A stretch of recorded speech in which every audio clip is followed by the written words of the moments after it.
Hoje o Metrópolis entrevista o vereador paulistano Fernando Holliday, do Partido Novo. Holliday é um dos fundadores do MBL, o Movimento Brasil Livre, e ganhou muita notoriedade durante as manifestações pelo impeachment da então presidente Dilma Rousseff, do PT. Ele é estudante de História e liberal sob o ponto de vista político-ideológico.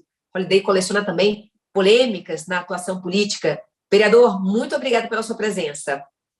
Olá, Raquel, é um prazer estar aqui com você e com todos os espectadores do Metrópolis. Vereador, o senhor é o primeiro parlamentar declaradamente homossexual na Câmara de Vereadores de São Paulo. O senhor não foi eleito defendendo bandeiras exatamente ligadas ao movimento LGBTQIA+.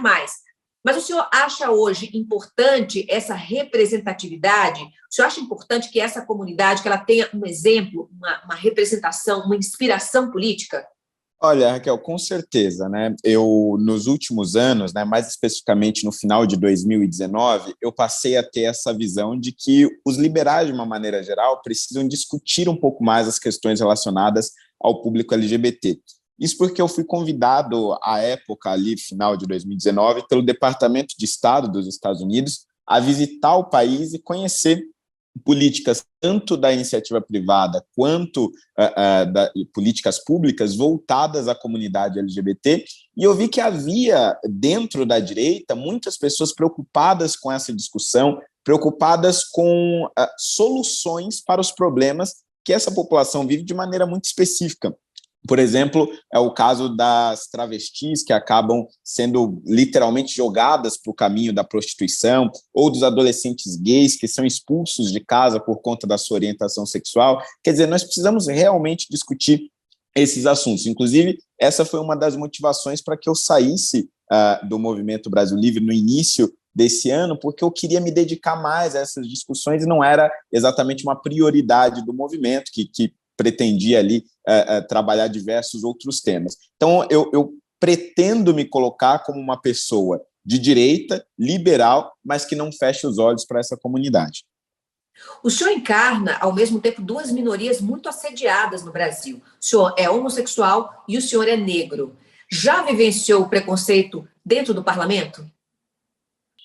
Olha, eu já vi ali algumas frases, né, homofóbicas direcionadas a mim, por exemplo, no final de 2018, eu fui relator da reforma da Previdência Municipal aqui em São Paulo, e na mesma época foi quando deram um tiro na janela em que eu estava próximo do meu gabinete, inclusive uma investigação ainda em andamento até hoje, e por conta daquilo, a própria Câmara me cedeu uma escolta durante o período de um ano, por conta de ameaças também que houveram naquele período. E teve vereador que foi à tribuna, por exemplo, dizer que, na verdade, eu queria seguranças para que ficassem me encoxando o ano inteiro, quer dizer, uma referência à minha sexualidade.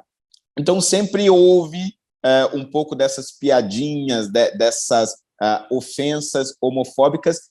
O racismo, propriamente dito, foram casos mais específicos e mais graves, que eu acabei, inclusive, denunciando não só na Câmara, como também no Ministério Público. Também são casos ainda em investigação. O mais recente foi de um assessor do PSOL, que da galeria do plenário ali me chamou de pretinho, seguido de um palavrão que eu me recuso a repetir aqui. Então, houve esses episódios. Agora, claro, eu não posso dizer que é algo recorrente, né? Foram episódios isolados que estão sendo devidamente apurados. Né? E fora do parlamento, vereador, o senhor vivenciou preconceito pela cor da pele ou por sua orientação sexual? Olha, aí eu diria que fora do parlamento eu vivenciei, acho que mais enfaticamente por conta da cor da pele, né? Um dos casos que eu acho que me marcam muito é ainda da infância, e eu costumo contar essa história, que ainda é da pré-escola, né? Na sexta-feira, as crianças elas costumavam levar os brinquedos ali para a escola, e ali num dos primeiros dias de aula, né, eu ainda estava começando e iniciando a minha vida escolar, eu levei um brinquedo, era um Jeep azul, e eu queria brincar com os meus colegas, e aí eu lembro que eu fui um dos últimos a sair da sala, e aí um dos meus colegas brancos se virou para mim e disse: mas você vai brincar com a gente? Eu falei: vou, né, qual é o problema? Ele disse: acho que meus pais não vão gostar disso. Aí eu pergunto para ele o porquê, e aí ele diz que é porque criancinhas pretinhas igual a você roubam os nossos brinquedos.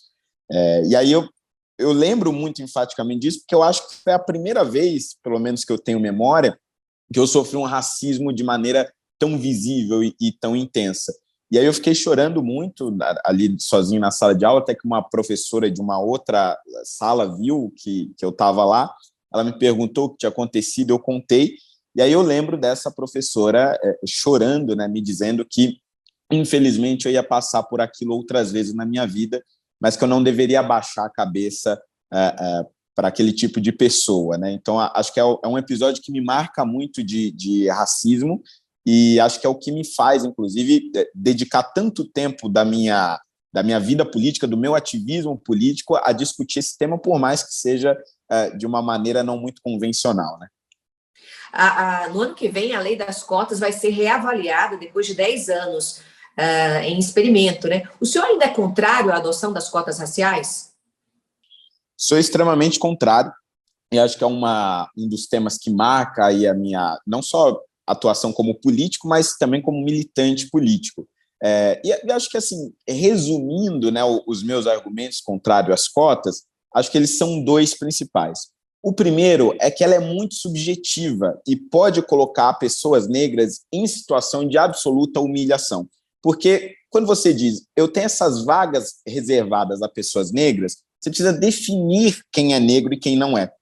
E nessa intenção, até para evitar fraudes, o Instituto Federal do Pará, por exemplo, no início de 2017, se eu não me engano, lançou um edital dizendo, por exemplo, quais seriam as características para que alguém fosse considerado negro naquele vestibular e, portanto, pudesse entrar por meio de cotas. E aí chegaram a dizer o tamanho do crânio adequado, qual seria a textura do cabelo, o tom adequado de pele, a grossura dos lábios. Quer dizer, você começa a analisar a pessoa negra como se fosse um objeto, igual acontecia na escravidão, né? Você analisando ali o estado da arcada dentária, os músculos, para ver se aquele escravo teria condições de exercer determinadas funções. Ou como aconteceu no nazismo, né? Quando você tenta, pelas características físicas, determinar uma raça superior ou inferior. Então, acho que é muito perigoso o caminho das cotas, primeiro por conta disso, da subjetividade de você dizer quem é negro e quem não é.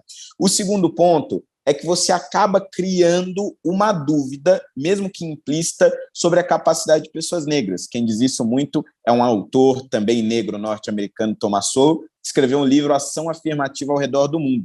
E aí ele diz que, muitas vezes, pessoas negras contratadas ou selecionadas por meio dessas políticas de cotas acabam ficando de fora de grandes pesquisas ou de grandes trabalhos, porque as pessoas pensam assim, bom, essa pessoa só está ali por conta das cotas, né? Talvez não tenha capacidade de exercer determinadas funções. Então, acho que esses e outros elementos me fazem ter a convicção de que cotas raciais não é o caminho para a superação do racismo. Geralmente, quem é contra as cotas raciais é a favor das cotas sociais. Mas eu pergunto, o critério da etnia, não vamos falar aqui em raça, né? Porque não existem raças, né?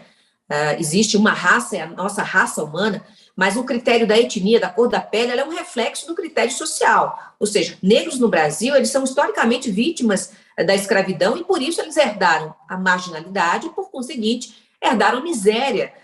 Negros são a parcela mais pobre da população, a gente sabe.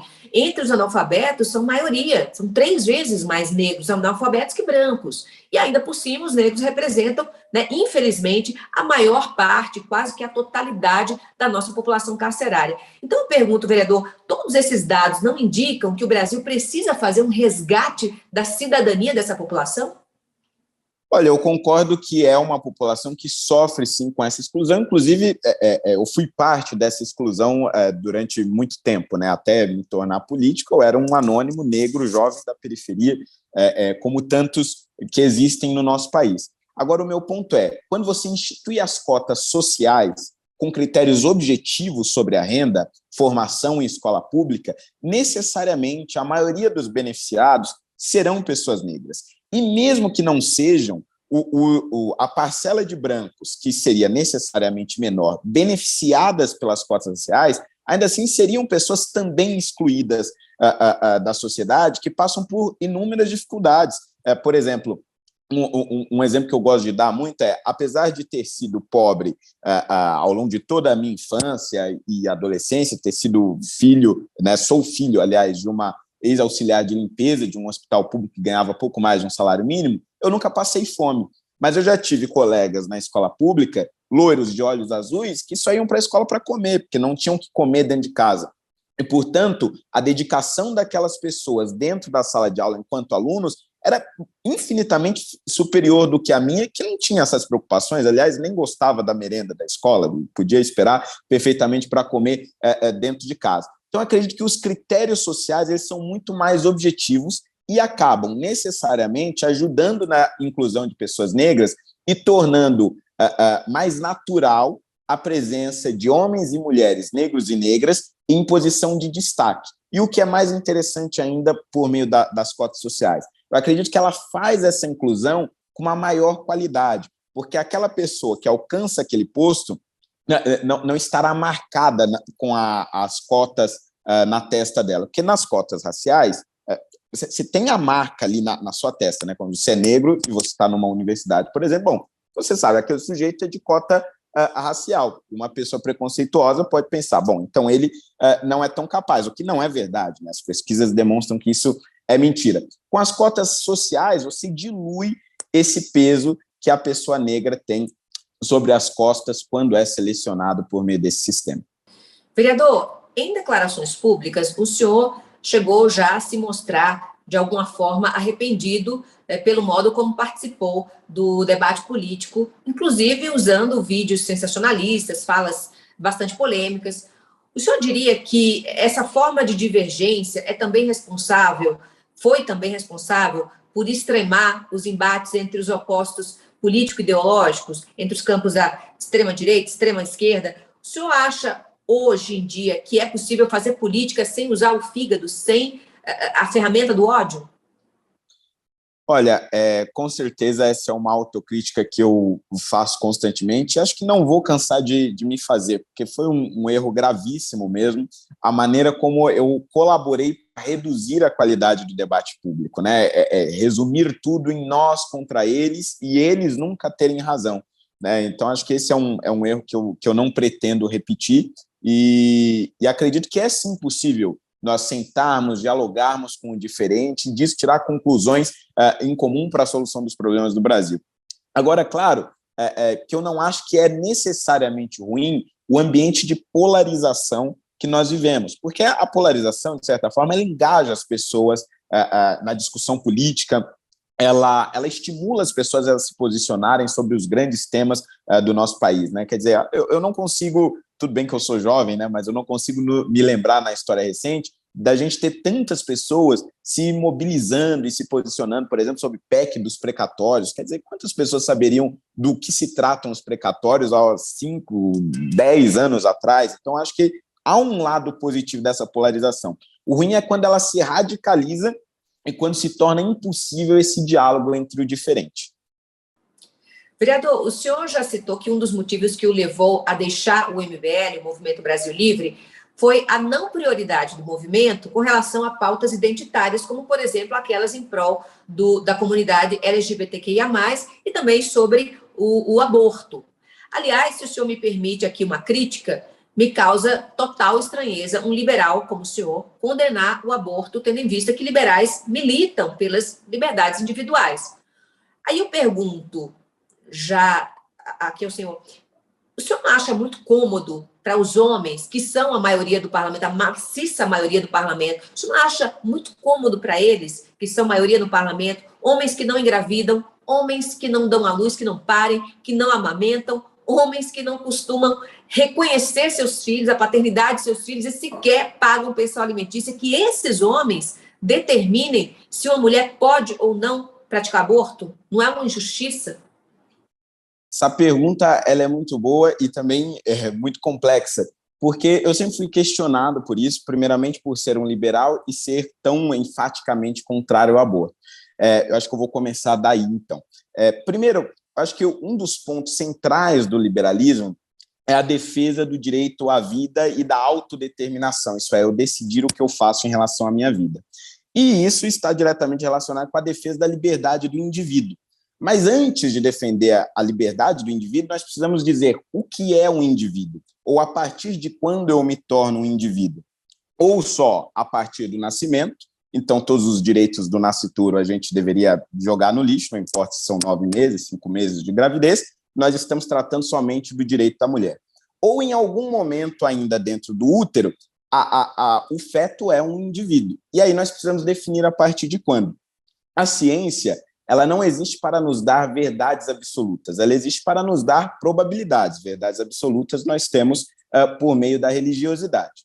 E hoje na ciência existem várias divergências, né? Existem aqueles, por exemplo, que dizem que não, o ser humano é só depois que nasce, ou aqueles que dizem é só quando há um sistema neurológico formado, mas aí não há certeza se esse sistema ele é completamente formado ou minimamente formado para se dizer que é um humano em 8 semanas ou em 24 semanas, e há aqueles que dizem não, ser humano é a partir da concepção, porque ali você tem um material genético que torna ele único no mundo, e, portanto, ele é um indivíduo.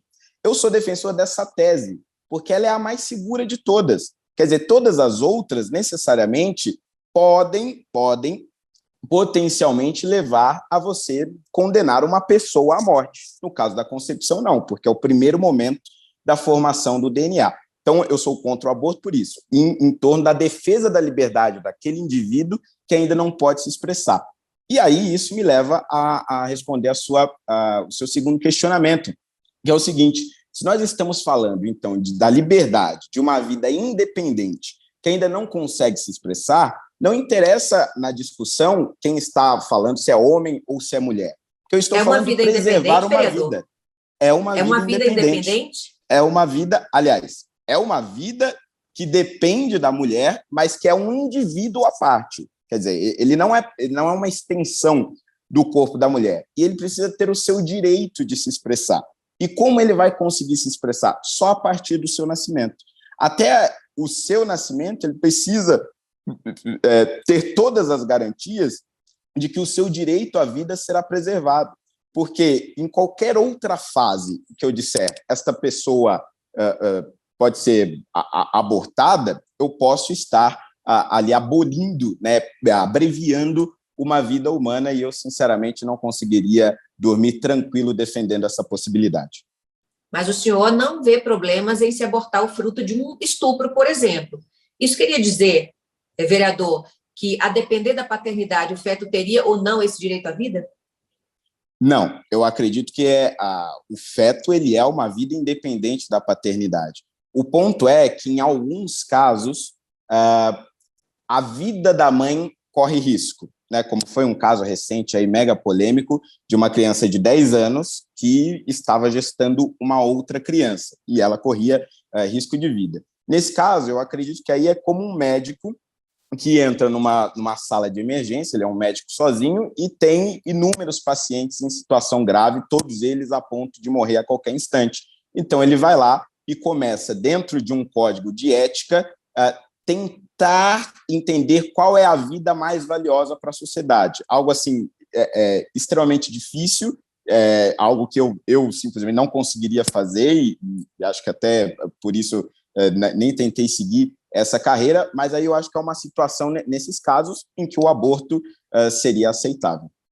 Vereador, em entrevista ao rapper Mano Brown, o senhor disse que se arrepende do apoio que deu ao impeachment da ex-presidente Dilma. Por quê?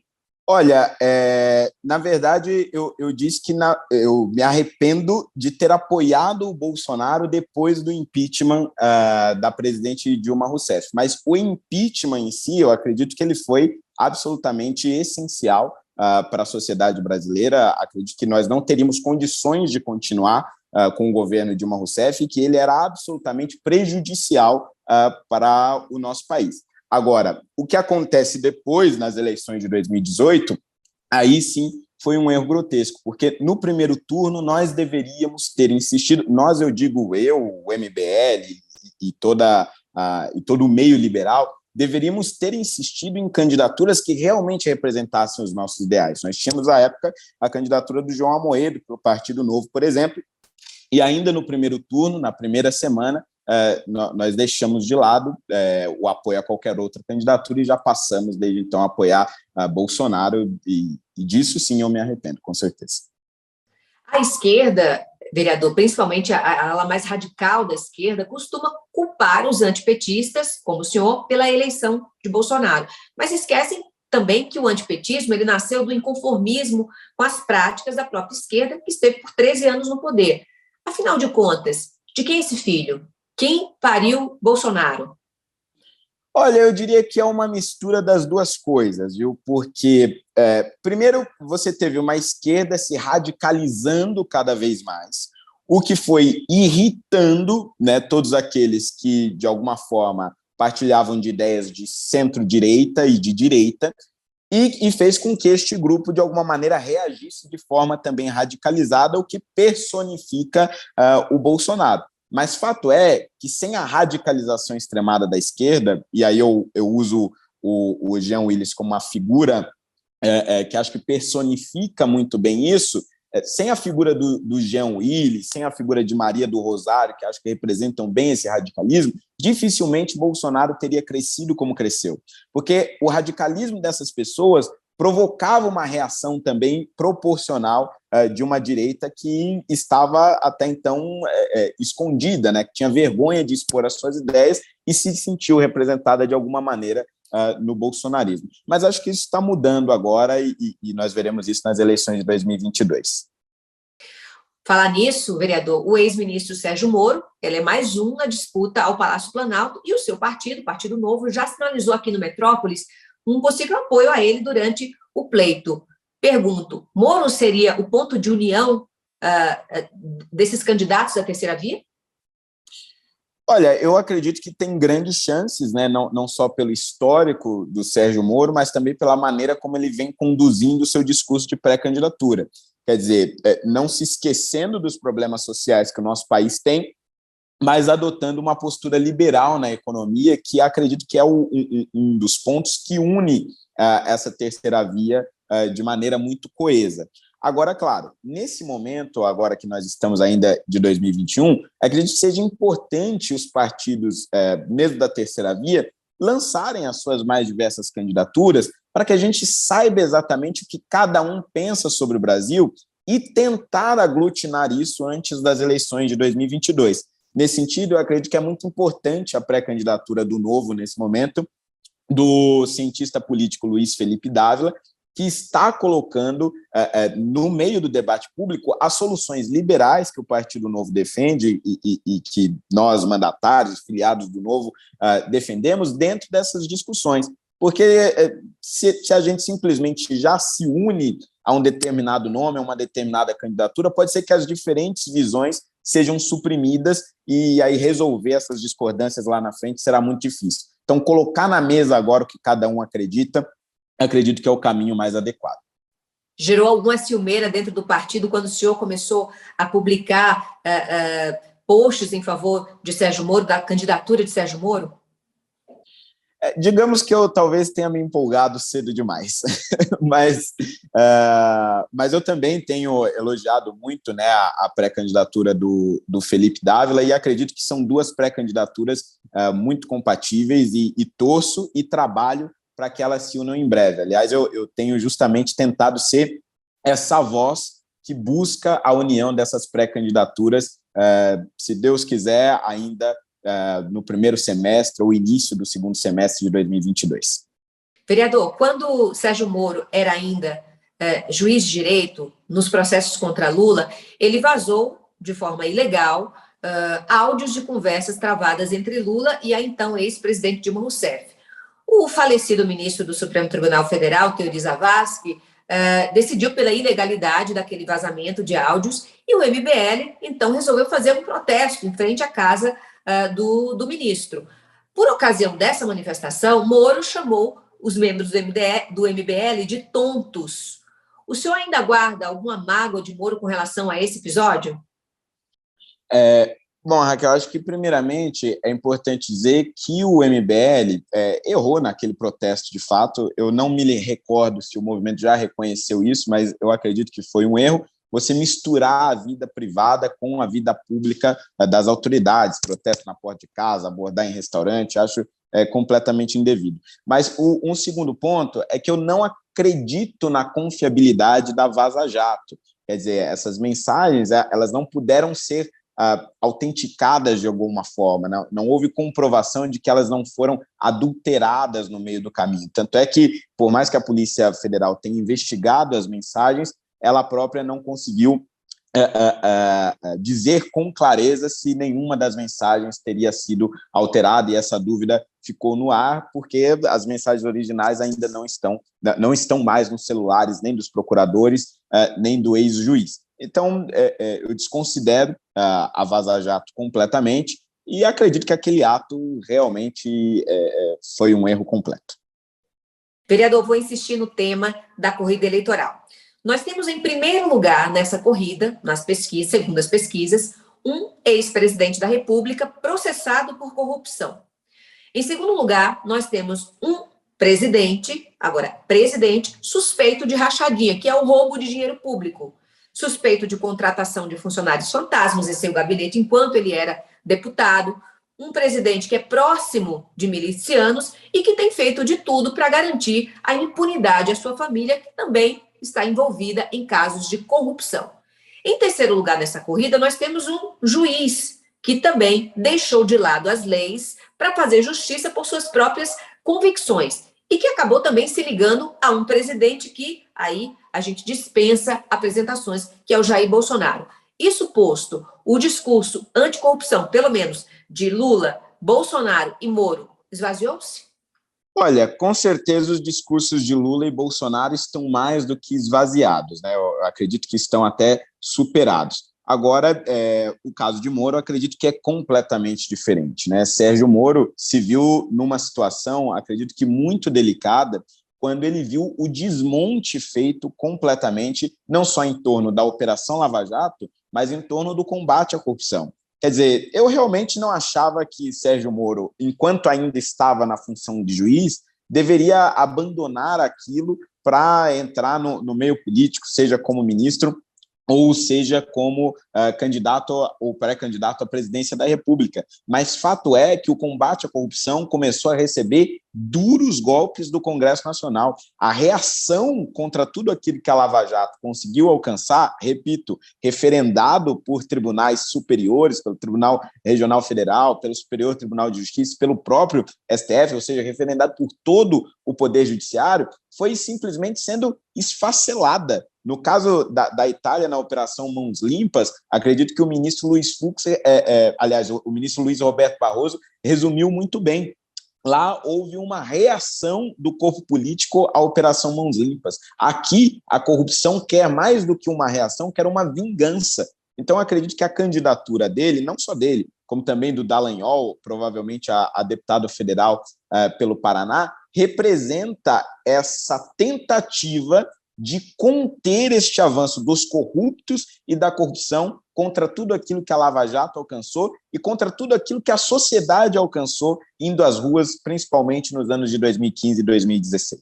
O senhor acredita que em 2019, quando o ex-juiz Sérgio Moro deixou a justiça para se aliar à política e se aliar a Jair Bolsonaro, ele não sabia de quem se tratava Jair Bolsonaro?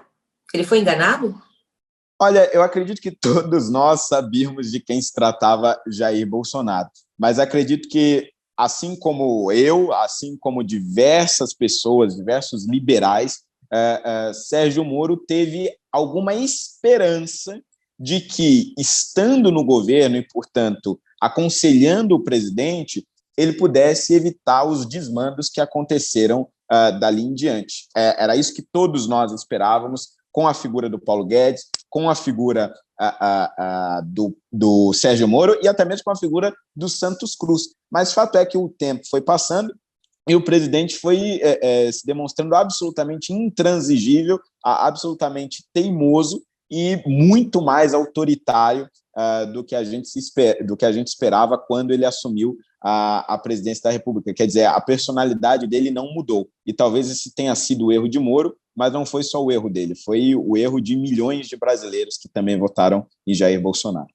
Para finalizar, já que a gente está falando em eleições, quais são os seus planos para 2022? Você já me falou que não vai deixar o Novo pelo Podemos, mas vai deixar o Parlamento de São Paulo em busca de voos mais altos, pelo menos em Brasília? Vai tentar Brasília? Olha, Raquel, a minha intenção é ser candidato a deputado federal em 2022. Inclusive, o Partido Novo tem os seus processos seletivos internos, né? Já me inscrevi para o processo seletivo para me tornar pré-candidato a deputado federal pelo partido, porque eu acredito que, a partir de 2023, nós teremos discussões importantíssimas em Brasília, principalmente em torno do combate à corrupção, que acho que é uma das minhas pautas centrais. Eu acredito que seria um erro estar distante dessas discussões e não representar o meu eleitor em Brasília lá. Independente de quem vença as eleições, nós precisamos ter um Congresso Nacional mais comprometido com essas pautas, com a PEC da prisão a partir da condenação em segunda instância,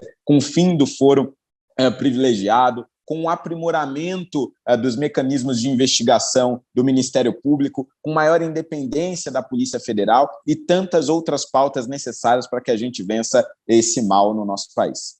Vereador Fernando Holliday, muito obrigado pela sua participação aqui no Metrópolis Entrevista. Obrigado, eu que agradeço. Metrópolis Entrevista fica por aqui. Eu vejo vocês numa próxima oportunidade, hein? Tchau!